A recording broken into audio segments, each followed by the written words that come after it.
ಶ್ರೀ ಸಾಯಿ ಸಚ್ಚರಿತೆಯ 36ನೇ ಅಧ್ಯಾಯ ದಕ್ಷಿಣೆ ಅದರ ರಹಸ್ಯ. ಶ್ರೀ ಗುರುಭ್ಯೋ ನಮಃ.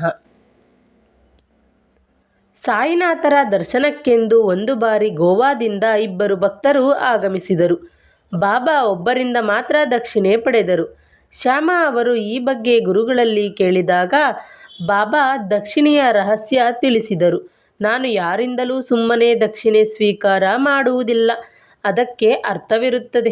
ನಾನು ದಕ್ಷಿಣೆ ಕೇಳಿದ ವ್ಯಕ್ತಿ ಆತನಿಗೆ ಉದ್ಯೋಗ ದೊರೆತರೆ 15 ರೂಗಳನ್ನು ದೇವರಿಗೆ ಅರ್ಪಿಸುವನೆಂದು ಹರಕೆ ಹೊತ್ತಿದ್ದ.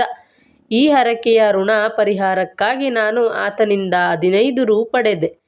ಬಾಬಾ ಒಂದು ಬಾರಿ ಪ್ರಸಂಗವೊಂದನ್ನು ಶಿಷ್ಯರಿಗೆ ತಿಳಿಸಿದರು.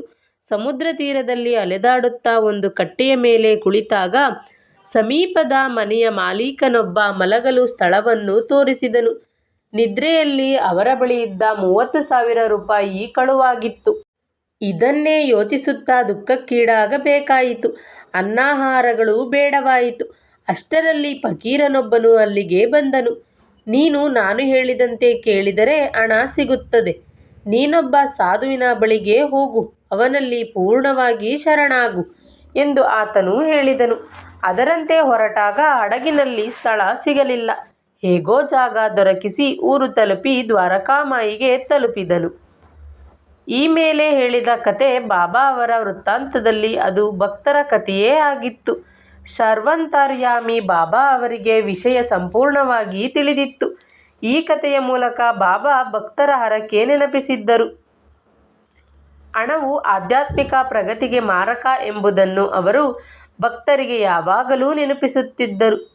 ಈ ವಿಷಯ ಭಗತ್ ಮಾಳಸಾಪತಿಯವರ ಪ್ರಸಂಗದಲ್ಲಿ ನಮಗೆ ತಿಳಿದುಬರುತ್ತದೆ. ಒಮ್ಮೆ ವ್ಯಾಪಾರಿಯೊಬ್ಬರು ಮಾಳಸಾಪತಿಯವರಿಗೆ ಅಪಾರವಾದ ಹಣ ಕೊಟ್ಟರು. ಆದರೆ ಅದನ್ನು ಬಾಬಾ ಉಪಯೋಗಿಸಲೇ ಆಸ್ಪದ ಕೊಡಲಿಲ್ಲ. ಅವರು ಕಡುಬಡವರಾಗಿಯೇ ಉಳಿದರು. ಗೋವಾದಿಂದ ಬಂದಿದ್ದ ಭಕ್ತರು ತಮ್ಮ ಅಡಿಗೆಯಾದ ವಿಶ್ವಾಸಘಾತಕತನದಿಂದ 30,000 ಅಪಹರಿಸಿದ್ದು ಬಾಬಾ ಅವರಿಗೆ ಹೇಗೆ ತಿಳಿಯಿತೆಂದು ಆಶ್ಚರ್ಯಪಟ್ಟರು.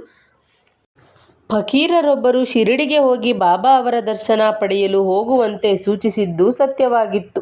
ಇದಾದ ನಂತರ ಅಡಿಗೆಯವನು ತಪ್ಪು ಯಾಚಿಸಿ ಹಣ ವಾಪಸ್ಸು ಮಾಡಿದನು. ಆದರೆ ಫಕೀರ ಮಾತ್ರ ಮುಂದೆ ಎಂದೂ ಮತ್ತೆ ಕಾಣಿಸಲೇ ಇಲ್ಲ. ಹರಕೆ ಮರೆತ ನನಗೆ ಬಾಬಾ ಕಣ್ಣು ತೆರೆಸಿದರು ಎಂದು ಆತ ಮನದುಂಬಿ ಹೇಳಿದರು.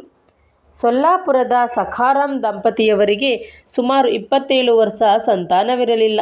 ಎಲ್ಲ ದೇವರಿಗೂ ಹರಕೆ ಹೊತ್ತರೂ ಪ್ರಯೋಜನವಾಗಲಿಲ್ಲ. ಮಸೀದಿಗೆ ಬಂದು ಬಾಬಾ ಅವರ ಸೇವೆಗೆ ಅವರು ನಿಂತರು. ಬಾಬಾ ಅವರನ್ನು ಏಕಾಂತವಾಗಿ ಸಂಧಿಸುವ ಅವಕಾಶ ಬಹುಕಾಲ ಅವರಿಗೆ ದೊರೆಯಲೇ ಇಲ್ಲ. ಕಡೆಗೆ ಶ್ಯಾಮ ಅವರಲ್ಲಿ ಈ ಬಗ್ಗೆ ವಿನಂತಿಸಿದರು.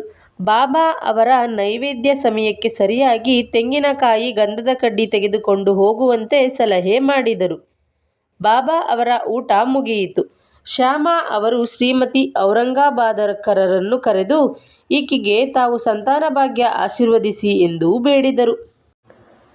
ಕೊನೆಗೆ ಭಕ್ತಿಗೆ ಸೋತ ಬಾಬಾ ಈಕೆಗೆ ಸಂತಾನ ಭಾಗ್ಯ ಇನ್ನು ವರ್ಷದೊಳಗೆ ದೊರೆಯುತ್ತದೆ ಎಂದರು. ಆಗ ತೆಂಗಿನಕಾಯಿಯನ್ನು ಹೊಡೆದು ಒಂದು ಭಾಗವನ್ನು ಆಕೆಗೆ ನೀಡಿ ಬಾಬಾ ಹೇಳಿದರು, ತಾಯಿ, ನಿನಗೆ 12 ತಿಂಗಳಲ್ಲಿ ಸಂತಾನ ದೊರೆಯದಿದ್ದರೆ ದೇವರನ್ನು ಮಸೀದಿಯಿಂದ ಓಡಿಸುತ್ತೇನೆ. ನನ್ನ ಮಾತಿಗೆ ನೀನೇ ಸಾಕ್ಷಿ ಎಂದರು. 1 ವರ್ಷದೊಳಗೆ ಶ್ರೀಮತಿ ಔರಂಗಾಬಾದಕರರಿಗೆ ಪುತ್ರ ಸಂತಾನವಾಯಿತು. 5ನೆಯ ತಿಂಗಳಲ್ಲಿ ತಾಯಿ ಮಗು ಶಿರಡಿಗೆ ಬಂದು ಬಾಬಾ ಅವರ ಆಶೀರ್ವಾದ ಪಡೆದರು. ಬಾಬಾ ಅವರಿಗೆ ಅವರು ನೀಡಿದ 500 ರೂ ಕಾಣಿಕೆಯಿಂದ ಕುದುರೆ ಶ್ಯಾಮಕರ್ಣನಿಗೆ ವಸತಿ ನಿರ್ಮಿಸಲಾಯಿತು ಎಂಬಲ್ಲಿಗೆ ಶ್ರೀ ಸಾಯಿ ಸಚ್ಚರಿತೆಯ 36ನೇ ಅಧ್ಯಾಯವು ಸಂಪೂರ್ಣವಾಯಿತು. ಶ್ರೀ ಸಾಯಿನಾಥಾಯ ನಮಃ. ಈ ವಿಡಿಯೋ ಇಷ್ಟ ಆದರೆ ದಯವಿಟ್ಟು ಇನ್ನೂ ಯಾರಾದರೂ ಚಾನಲ್ನ ಸಬ್ಸ್ಕ್ರೈಬ್ ಮಾಡದೆ ನೋಡ್ತಾ ಇದ್ದರೆ ಚಾನಲ್ನ ಸಬ್ಸ್ಕ್ರೈಬ್ ಮಾಡ್ಕೊಂಡು ಸಪೋರ್ಟ್ ಮಾಡಿ. ಹಾಗೆ ವಿಡಿಯೋಗೊಂದು ಲೈಕ್ನ ನೀಡಿ. ಮತ್ತು ನೀವು ಕೂಡ ಬಾಬಾರವರ ಭಕ್ತರಾಗಿದ್ದರೆ ಕಮೆಂಟ್ ಬಾಕ್ಸಲ್ಲಿ ಮರೆಯದೆ ಓಂ ಸಾಯಿರಾಮ್ ಎಂದು ಕಮೆಂಟ್ ಮಾಡಿ.